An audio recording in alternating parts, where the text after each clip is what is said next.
Bismillahirrahmanirrahim. Assalamualaikum warahmatullahi wabarakatuh. Selamat pagi dan salam sejahtera untuk anak-anak semua. Bagaimana kabarnya hari ini? Alhamdulillah jika dalam keadaan sehat walafiat. Nah, baik. Sebelum Bapak memulai pembelajaran pada hari ini, alangkah baiknya jika kita memulai pembelajaran dengan berdoa bersama-sama yang akan dipimpin oleh ketua kelas. Berdoa dimulai. Ya, selesai. Nah, sebelum itu Bapak akan mengecek kehadirannya terlebih dahulu. Fadli Rahim, yap. Nur Asrawani, yap. Fadli Rahim, ya baik. Hari ini hadir lengkap ya. Nah, sebelum kita memulai pembelajaran, Bapak ingin mengecek pengetahuan anak-anak semua. Apa yang kita pelajari pada pertemuan pekan lalu? Iya, betul sekali, tentang materi ceramah. Nah, selanjutnya kita akan mempelajari tentang buku pengayaan non-fiksi.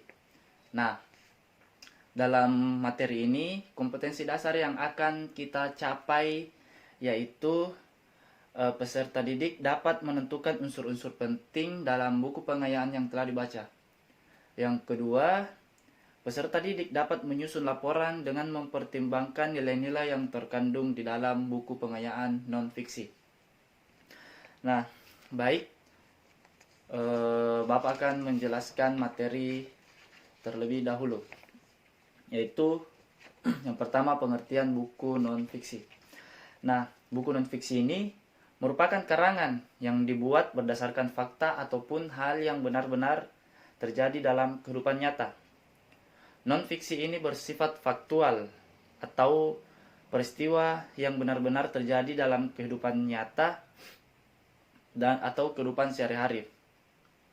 Nah, hal ini berarti bahwa semua yang terkandung dalam buku non-fiksi merupakan nyata dalam kehidupan. Nah, selanjutnya karangan non-fiksi ini dikelompokkan menjadi dua jenis, yaitu non-fiksi murni dan non-fiksi kreatif. Baik, sebelum Bapak melanjutkan materi, apakah ada yang ingin bertanya? Ya, bagus, silakan. Ya, pertanyaan yang sangat bagus. Apa perbedaan antara non-fiksi murni dan kreatif? Baik, Bapak akan jelaskan. Nah, jadi non-fiksi murni ini merupakan suatu karangan pengembangan yang berdasarkan data-data yang pasti. Contohnya seperti skripsi, karya ilmiah, laporan, makalah, tesis, artikel, disertasi, buku ajar, dan lain sebagainya. Nah, sedangkan untuk non-fiksi kreatif yaitu suatu karangan berdasarkan hasil data pasti yang didapatkan. Nah, data yang didapatkan ini kemudian dikembangkan berdasarkan imajinasi menjadi bentuk puisi dan novel. Nah, jadi itulah perbandingan antara non-fiksi murni dan kreatif. Apakah ada yang ingin lagi bertanya? Baik, jika tidak ada, Bapak akan melanjutkan. Nah, selanjutnya yaitu jenis-jenis buku non-fiksi. Nah, jadi buku non-fiksi ini terbagi atas beberapa jenis, yaitu yang pertama buku biografi. Buku biografi ini merupakan buku yang berisi tentang riwayat hidup seseorang. Nah, buku ini ditulis untuk mendokumentasikan peristiwa penting yang dialami oleh orang tersebut. Buku biografi ini ditulis agar dapat menginspirasi sang pembaca. Nah, jenis selanjutnya yaitu buku pendamping. Buku pendamping yaitu buku yang berfungsi untuk mendampingi buku utama. Karena biasanya buku pendamping ini disebut juga buku pengayaan. Jadi, buku pendamping biasanya ditulis setelah ada buku utama. Sebagai contoh, buku pengayaan anak sekolah. Nah, kegiatan buku pelajaran itu masih bersifat umum. Jadi, buku pelajaran memerlukan buku pendamping untuk menjelaskan buku utama karena materi yang dijelaskan dalam buku utama tidak dijelaskan secara rinci. Jadi inilah mengapa buku pendamping ini diperlukan. Nah, selanjutnya jenis buku non-fiksi yaitu buku literatur. Nah, buku literatur ini buku yang difungsikan sebagai rujukan keilmuan. Buku literatur sering disebut dengan diklat ataupun buku kuliah. Buku literatur juga sering ditulis berdasarkan penelitian. Jadi, buku ini mempunyai kadar keilmiahan yang sangat tinggi. Karena buku ini sering ditulis oleh dosen ataupun peneliti. Nah, selanjutnya yaitu buku motivasi. Buku motivasi adalah buku yang berisi tentang kajian psikologis untuk membantu mengaitkan gairah ataupun semangat pembacanya.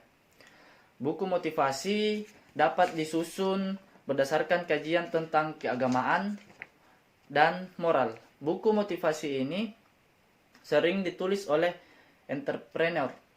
Nah, dengan membaca buku motivasi, pembaca mendapatkan energi baru untuk meneruskan hidup. Nah, setelah jenis-jenis buku non-fiksi, selanjutnya yaitu ciri-ciri buku non-fiksi. Ciri-cirinya yaitu menggunakan bahasa yang formal. Dari segi penulisan, buku non-fiksi disampaikan dengan menggunakan bahasa yang formal, sesuai dengan bahasa yang baik dan benar.